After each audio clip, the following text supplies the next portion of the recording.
Hi,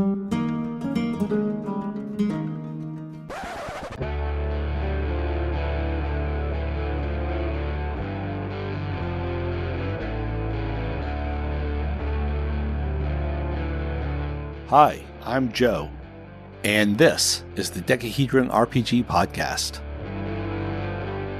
Hi everyone, this is Joe, and happy 2024. This is the first episode of the new year.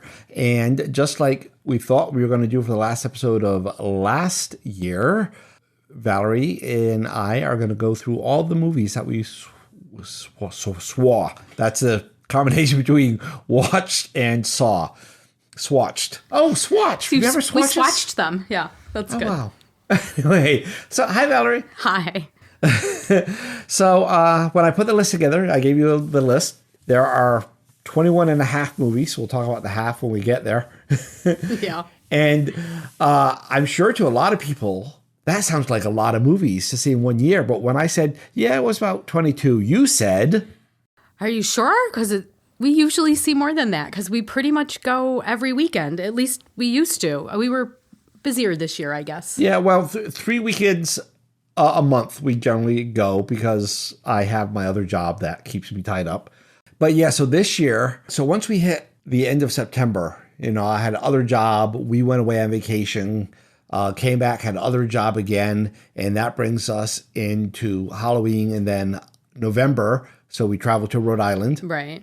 And we had another little trip somewhere, didn't we? We went away for a weekend. I can't remember where we went. Oh, Lake Placid. Yes.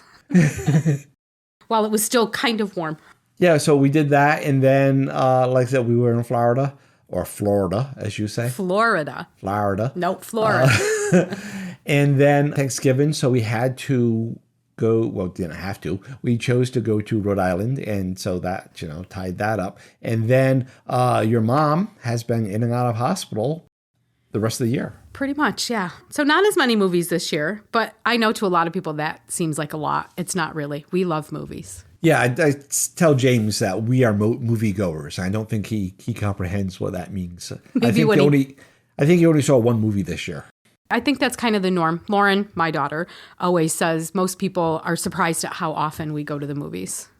We're going to go real quick through the list. We're going to give like a little one-line, review, if we will, and we're going to move on to the next, line from each of us. So the first movie we saw on New Year's Day, so maybe we should come up with a New Year's Day movie to see this year as well. Oh, yeah. But it was Avatar, Way of the Water, which was the sequel to James Cameron's original Avatar movie. I thought I liked it better than the first movie. I thought the first movie was rather, the effects on both of them, amazing. Cannot say anything remotely bad about them. I thought the characters in the first one were a bit cartoonish, but they were all very one line. This one I liked a little better. I liked it a lot better. So I'm going to kind of disagree with you. I think the movies are beautiful. Absolutely stunning. They're a little long for my taste. I love a movie, but they are a little too long. I wouldn't say I liked the second movie better, but I didn't see a problem with the characters in the first one. So I think it's just a difference of how we look at movies. Yeah. So yeah, but I did love it though. It was gorgeous. All right. Second movie, Megan, with a 3 in it. Sort of a techno horror piece. Reminded me of Do Ex Machina that we saw a few years ago. The one where the Bill Gates type guy has the company engineer come in and live with his house to train his AI robot. So same kind of concept, but on a slightly different scale. And then when we were in Florida, as we were just talking about, when we went to the Universal Horror Nights, whatever they called it, it was great to see that they had some Megan characters running around, dishing out horror. So that was good. I love this movie. Big thumbs up for me. So I definitely liked it. I am a horror girl movie. Is that anything like a horror movie girl? Whatever. I'm tired. Leave me alone. It's been a long month. So to me, I loved the concept of the movie. I think there was too many of the joking around kind of things, which would be okay, except other people in the audience laugh when I don't want them to, and it annoys me. But the movie was pretty good, though. I loved the concept of it, and it was very well done.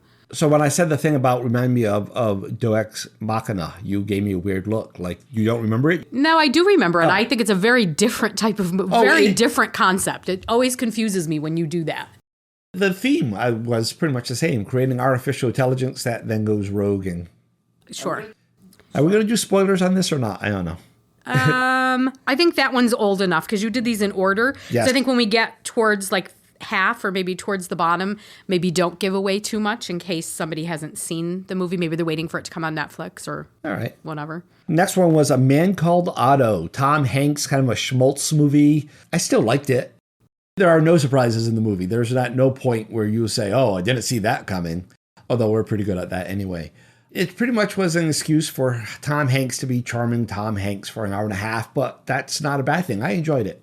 I would watch it again. I would say you could never go wrong with Tom Hanks. I think other than Joe and the Volcano, I love every other Tom Hanks movie I've seen. Joe versus the Volcano. Okay, well, first of all, that's the Tom Hanks and Meg Ryan's first movie, I don't care. right? But was actually, awful. no, it is a bad movie. The floating luggage, there's very little good. But there is one scene out of that I just love the way it was shot. And it's when he goes to the doctor and the doctor tells him that he has the brain cloud. And he comes out the door and they're playing It's a Wonderful World. Yep. And the camera just pulls back, and it's just Tom Hanks on this huge brick wall. I thought it was a great shot, but that's really the only good thing I can say about the movie. No, I don't look at movies that way. There could be a great shot in the movie, but if the movie sucks, it sucks. And I'm sorry, that sucked. But but this movie was actually really good. I don't typically like movies that are sad or sappy. I just don't. Never have. Not a crier.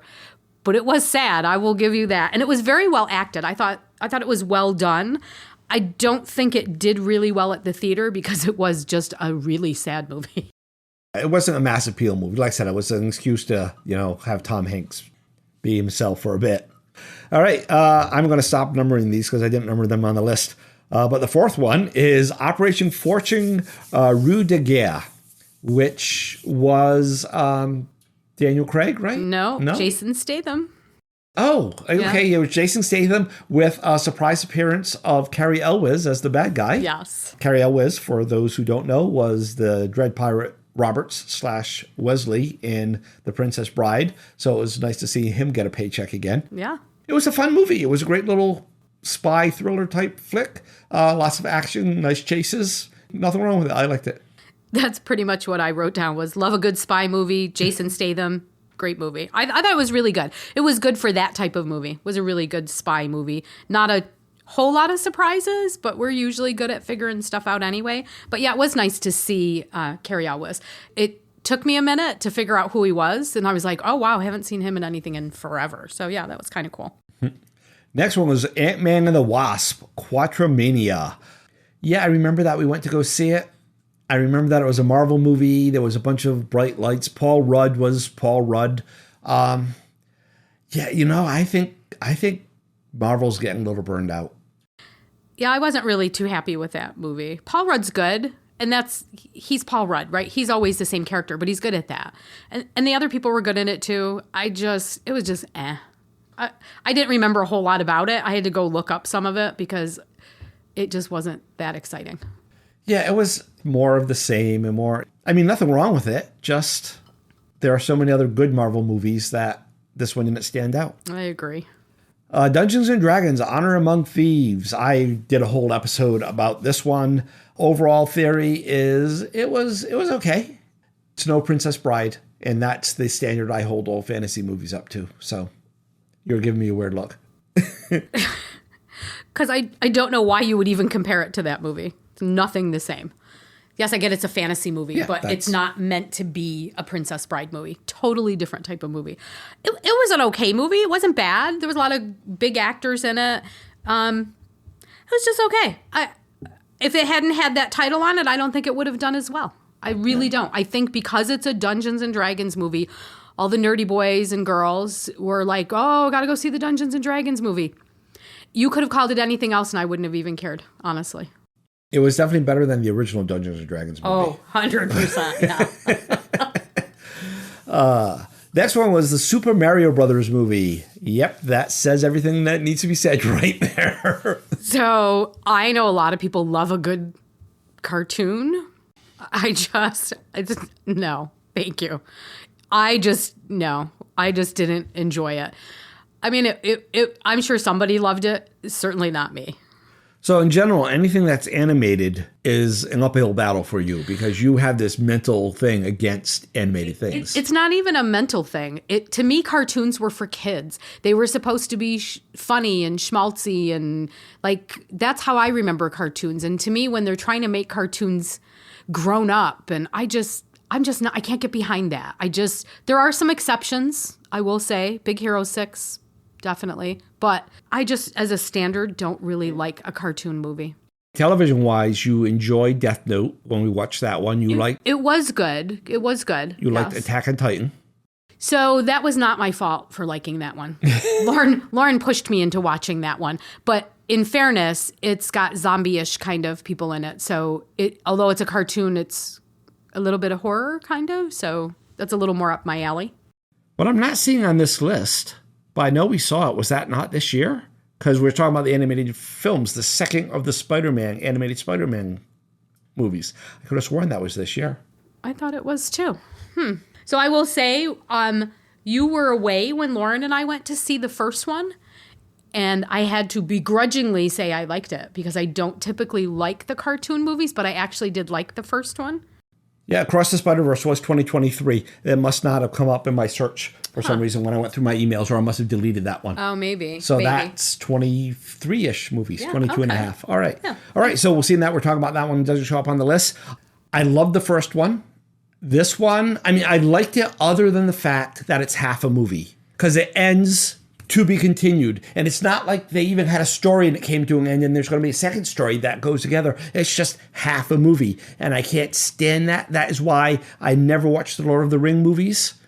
And that is why I never saw any other than the first Pirate of the Caribbean movie, because a coworker of mine said the second one didn't really have an end. It was just an intro for the third one. So I was like, I'm not playing. I didn't know that this one was going to do that. I saw it and that irritates. Other than that, I loved it. But that is just like being an animated movie is a big uphill climb for you.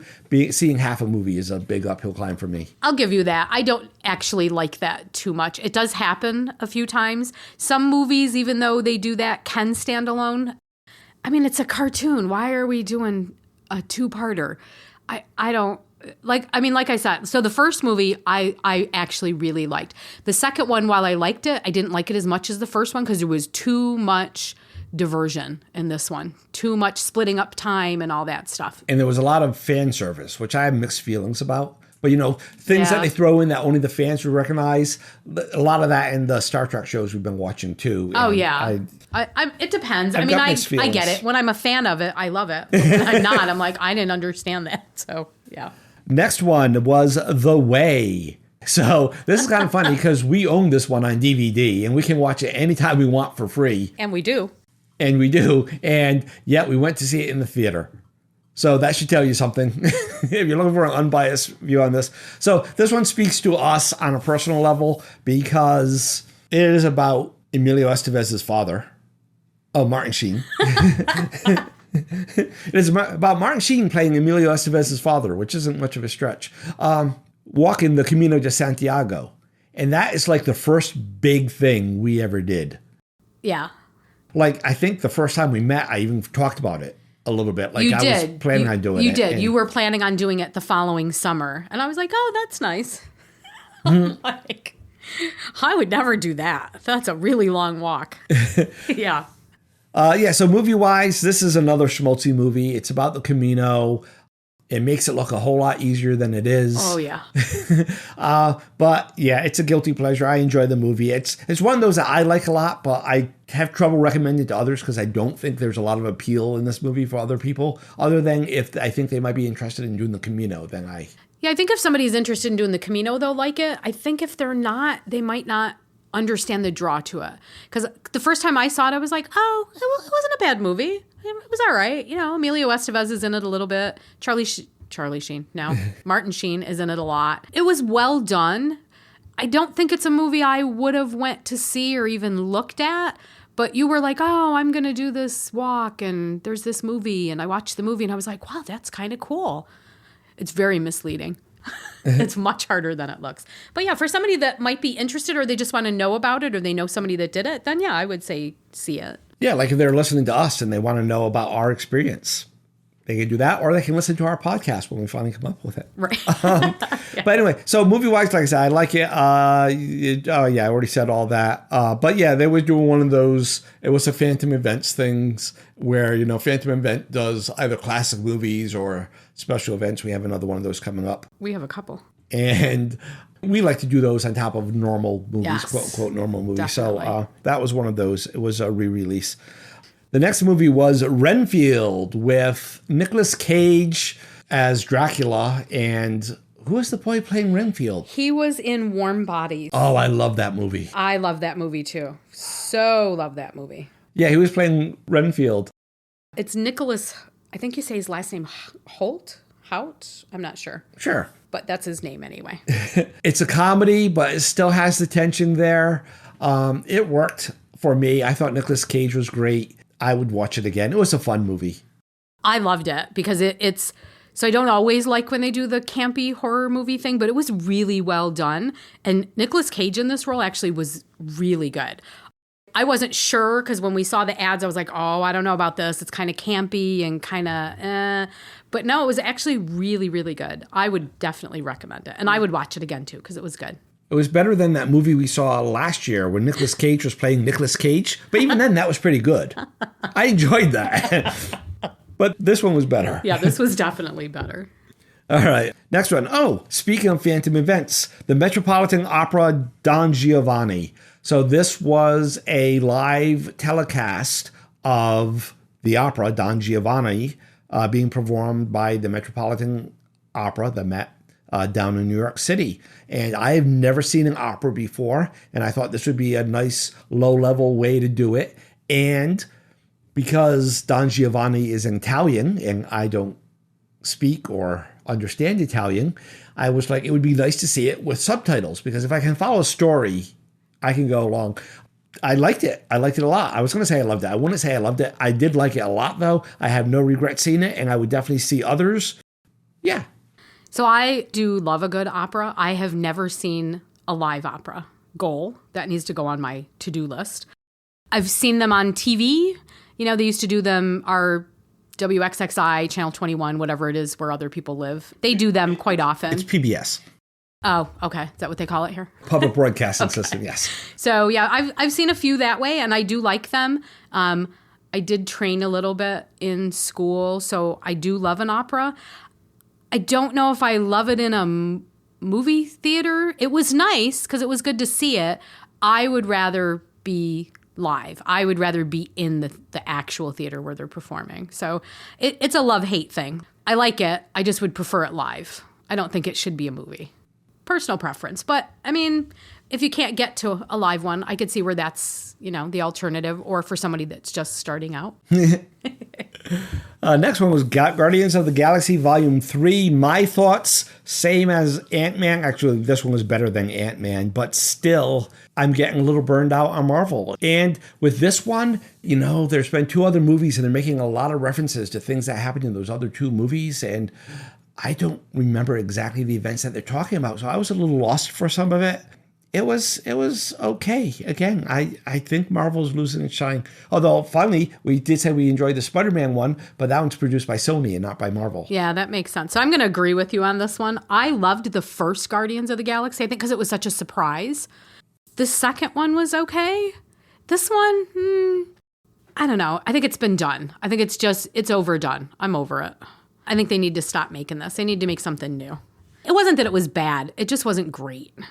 Next one up was About My Father, which starred Sebastian Maniscalco. And it doesn't star him. It stars Robert De Niro and Sebastian Maniscalco, because Robert De Niro is definitely a headliner. Now, this is another one where I'm going to make a connection that you're going to disagree with, but I thought this was like the Italian version of My Big Fat Greek Wedding. See, you're making the look, so I know you're not seeing that. But My Big Fat Greek Wedding was really about Greek Americans looking at their Greek American culture and kind of laughing at themselves. And this one is very much about Sebastian. I'm not going to pronounce his last name. Maniscalco. We've seen him enough on Netflix. I think you should know how to pronounce this by now. Well, no, because they only announced him in the beginning. And then, anyway, it's very much about him looking at his Italian-American upbringing and laughing at it. I enjoyed it. I thought it was funny. This definitely does not have mass appeal. It did not break any box office records. I think it broke even, though. And I enjoyed it, though. I liked it. I would see it again. If they made a sequel, I would watch the sequel. It was really funny. It was nice to see Robert De Niro. I like when he does something that's a little more laid back. He's a great actor, and he's great in all the big movies that he's done. But it's nice to see him in this type of movie because you kind of see a little different. I like when he does something a little different. And Sebastian Maniscalco, he's a great stand-up comedian. I was really surprised he was a good actor. But I guess that kind of makes sense, right? He's used to being on stage. But it was very well done, I thought. It was funny. People don't normally think about it this way, but stand-up is really an hour-long acting job. It's like being a one-man play because you're doing all these emotes and everything, but you're doing the same thing city after city after city after city, and you're pretending to be in that same emotional state every time. And it's really just go on stage and performing. I think a lot of actors would strongly disagree with that. but I see where you're going with it. I get it. The Flash. So whereas I said that Marvel's getting a little burned out, DC hasn't done well at all. So as far as DC movies go, this one was pretty good. Actually, I liked a lot of it. Again, it's not high theater. It's a good popcorn movie. Turn off your brain, watch the guy run fast. Oh, this was the one with where he where he goes. There's a lot of multiverse stuff happening in both franchises. I liked it. I'd watch it again. Oh, and we had Batman. You're cheating because you looked at my notes. No, I didn't. There was more than one Batman. Michael Keaton was in this. Yes, I didn't know if we were far enough down the list where we weren't going to do spoilers. Oh, I think we're far enough down. This one's been out a little while. I think after the next one, then we'll maybe not. I actually liked it, so I'll probably get a little slap on the hand for this. I think with all the crap that was going on with the guy that starred in the movie as the Flash, I think that probably hurt them a lot. He's had some issues. Not my business, right? The movie itself was pretty good. I don't know. The multiverse thing, I'm okay with it as long as they don't do it too much in a movie, but sometimes it gets out of hand. I'm like, listen, I'm trying to keep up with the movie. I'm trying to enjoy and eat my popcorn and just kind of go along and, have 2 hours of no brain. Sometimes it's too much for my brain. But, this was pretty good overall, I guess. I remember it more than I remember Ant-Man, and I remember more than Guardians of the Galaxy, so I guess that's saying something me too. About it. Yeah, definitely. The Little Mermaid, this is, I would say, I'm going to say that this was the best Disney live-action remake, they took the animated movies and made the live-action movies. This is the best one of those remakes, but that's not saying a lot at all. I was about to strongly disagree with you, but it was okay. I am a big Disney girl. I have every Disney movie pretty much that's ever been out. I have all the original ones. I love Little Mermaid, because exception to the cartoon rule, right? Because that was a growing up thing. But I didn't really like this version. I didn't care. People were all caught up in the fact that the girl wasn't white. I was like, who cares? She was a cartoon character. I don't care about that. Well, after everyone complained, I went and I looked at every real mermaid I could find. Right. And I didn't see a single black one. So I think they're very... Right. I don't get Yeah, I didn't like understand that. And she was really good. I will say I did like her. I'd like to see her in something else just to see what else she can do because she was good. And I liked the music. I'm just not sure that I liked the way they did it. I think sometimes they make too many changes when they do the live action stuff. It was nice. I wouldn't say it was great, but it was okay. And that's pretty much what I said. Yeah. I said out of all the live actions, this is the best. I guess. That's not saying a lot, but I guess. I'll give you that. The Will Smith genie? No. The reanimated Lion King, that was more live action-ish, but yeah. So out of those live action remakes, you're not wrong. This is the best. Indiana Jones and the Dial of Destiny. It was better than I thought it would be. Yeah. Harrison Ford is still Indiana Jones. They did some de-aging stuff that I disagree with. It did not look good at all, but it was definitely better than Crystal Skull. I think this was a good capstone to the Indiana Jones franchise. I'm okay with it. I mean, it's definitely not Ark of the Lost Covenant, but nothing ever will be, right? Yeah. So I love the Indiana Jones movies. The first one, though, huge, like amazing. I feel like they've kind of gone downhill as we've went along. But yeah, this was definitely better than the Crystal Skull, without a doubt. But I'm kind of like, can we be done now? Harrison Ford's a good actor. I think he's too old for this role now. I mean, they did play it well. I won't say what they did, but I will say the way that they used him was better because he is a little older. So I'm okay with that. But I think it needs to be done. I think the series needs to just be like, he's done. He's too old. Remember the TV series? The Young Indiana Jones? I kind of liked that. Yeah, okay. I was going to say, well, I'm just going to say, there's precedence to have somebody else play Indiana Jones. Yeah, I'd it be doesn't all right have to with be that. Harrison Ford. Okay, Transformers: Rise of the Beast. This is actually my favorite Transformers movie. So I love the Transformers movies. So I'll do a little bit here because Lauren, my daughter, is 25 and is obsessed with the Transformers, like to the point of when we went to Disney and Universal and she went on the Transformers ride, she was almost in tears because she was so excited and she got to have a picture with Optimus Prime and the whole thing. You're burying the lead, right? She's 25 and she wears Transformer pins on her Crocs. On her Crocs. Yes, true.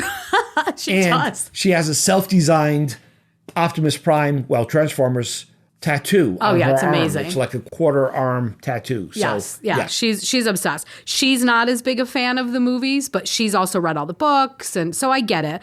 But I kind of feel like this was my favorite one too, because I love the Maximals. I thought that was awesome. I loved that they added the animals. I thought that was cool.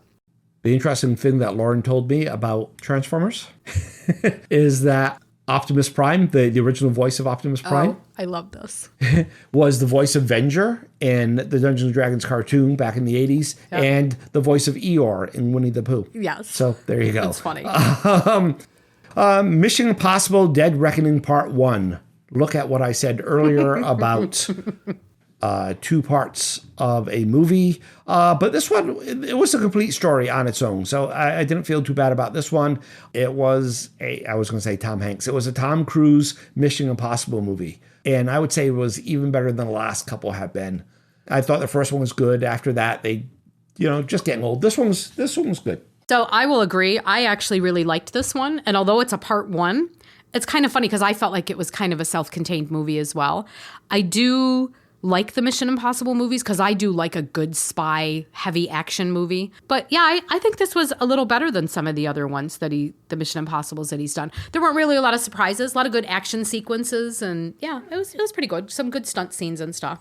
Our second and final Dracula movie of the year was The Last Voyage of the Demeter, which is a chapter in the original Bram Stoker book about the Demeter that was bringing Dracula's remains, air quotes. He was bringing him over. Yes. That's why. Yeah. And so this is the story of what happens on the boat. So of the 2 Dracula movies, Renfield was definitely the better. That's what I'll say. I have to say, I was really disappointed. I love a good Dracula movie, werewolf movies, all that stuff. I feel like they really missed the boat. This really could have been amazing. I feel like this could have been a great thrill movie. It really wasn't. It just was not. I really think they just missed the mark here. And it's sad because there's some really good scenes in it, but it's just not that good. A couple jump scares, no real suspense. No, not really. And I feel like some of it was supposed to have some emotional weight. It felt like they were trying to convey that, and it just fell flat. It just didn't. No. Yep. Very sad.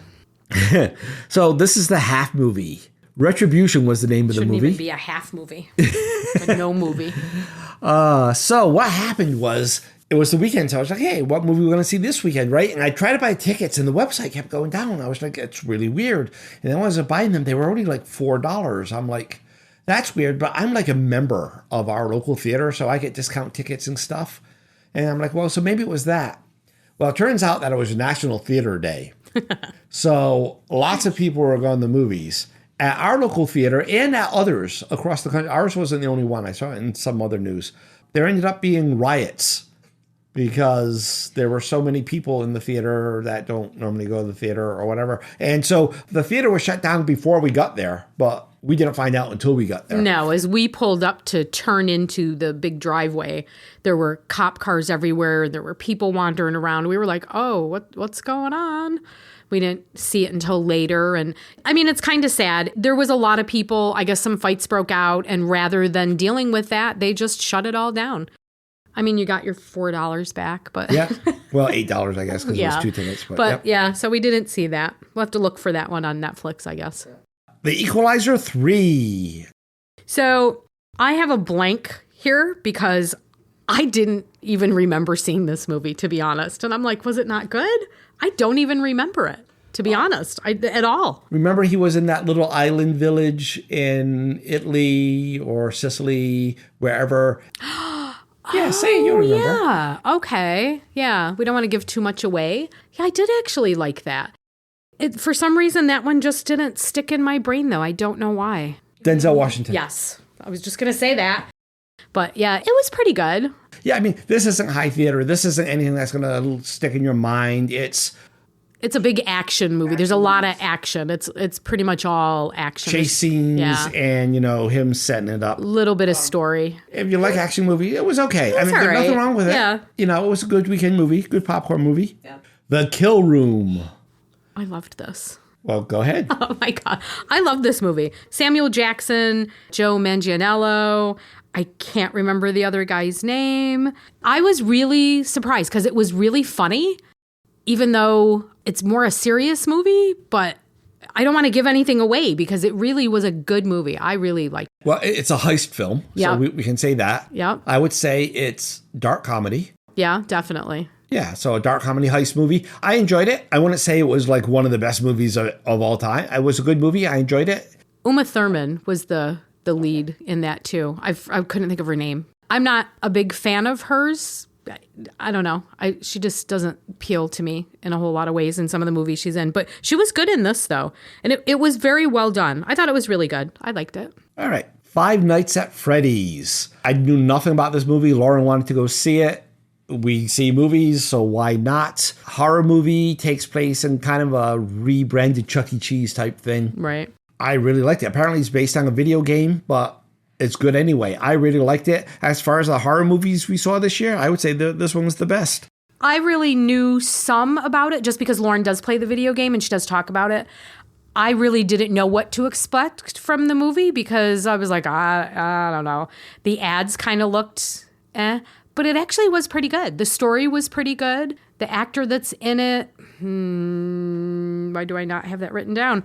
Can't think of his name. He was in... I'm going to ask my friend Google. Yeah, you're going to have to because I can't remember his name for the life of me. He was really good. He hasn't been in anything in a little while. He's been in quite a few things. He was in Bridge to Terabithia.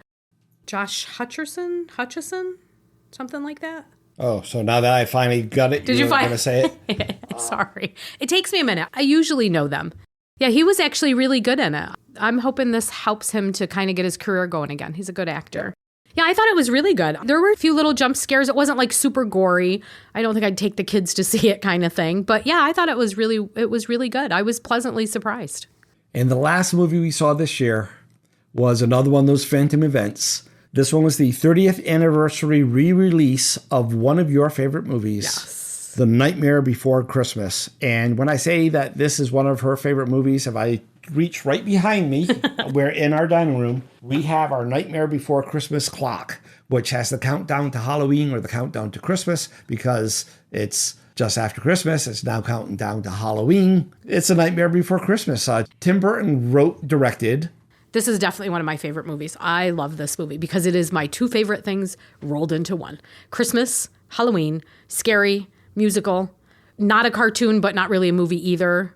A little bit of a love story. Yeah, everything all rolled into one. Yeah, love it. Love it. So who does the voice of Jack Skellington? I have no idea. All right. Does Danny Elfman do the voice? We're looking this up. It would kind of make sense. Oh, Jack is voiced by Chris Sarandon. He's an actor.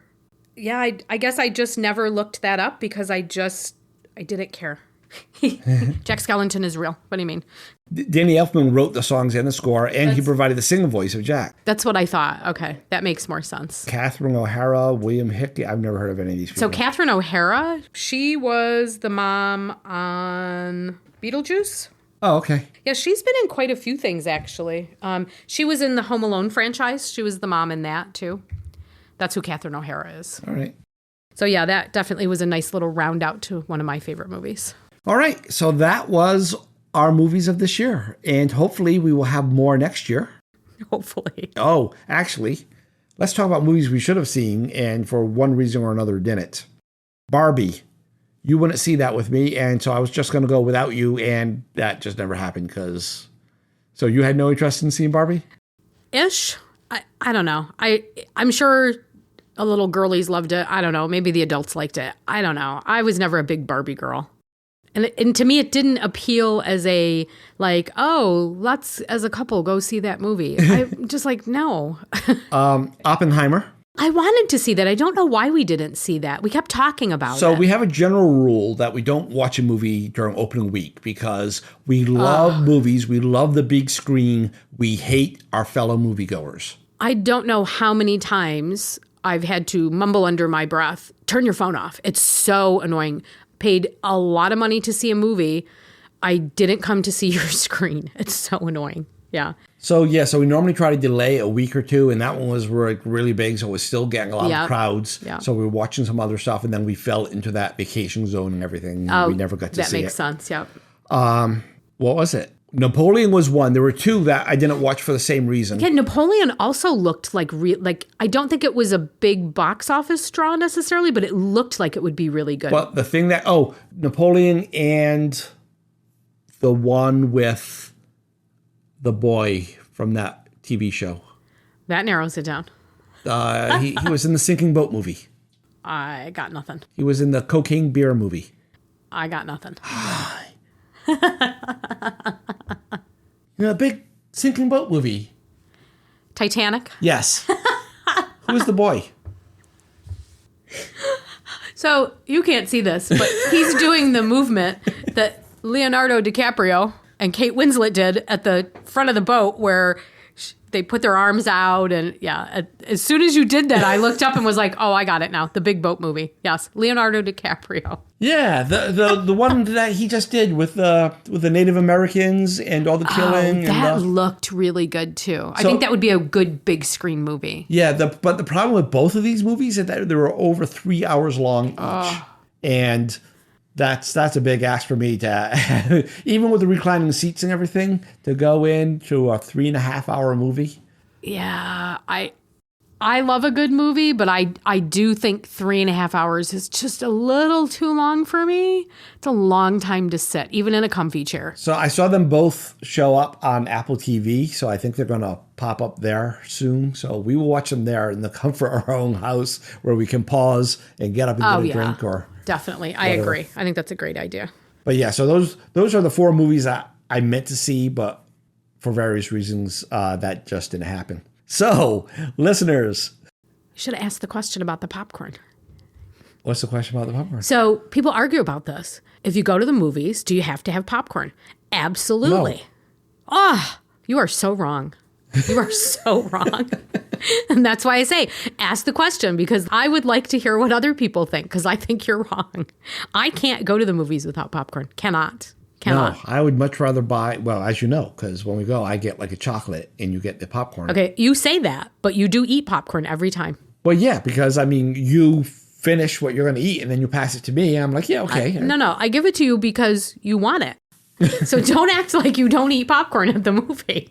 If we did it at all, I'd be okay with that. I really would be. You are incorrect. You can sit alone now. In fact, in the 80s, when we went to the movies every day. Right. Because my friends worked at the theater, so it was free. I used to get bonbons. So I'm also going to disagree with that. There are things that should not be in the movie theater, and I know a lot of people love it. Pizza, nachos, actual food, like the new movie theater that's opening where they're going to allow you to sit and have dinner and a waitress is going to walk in front of me while I'm watching a movie. That is never going to happen for me. I will kill someone. All right. We should probably let people go. So again, thank you for joining me, Valerie. Thanks for having me. Thank you. And folks, let us know where you stand on this great popcorn debate. I will say, I will agree with you on this, though. Popcorn should always be buttered and salted. 100%. It's what you do with normal corn. Why wouldn't you do that with popcorn? Right. Right? Yeah. Okay. Let us know where you stand on the great popcorn debate. Let us know if there's any movie that we should have seen this year and we didn't.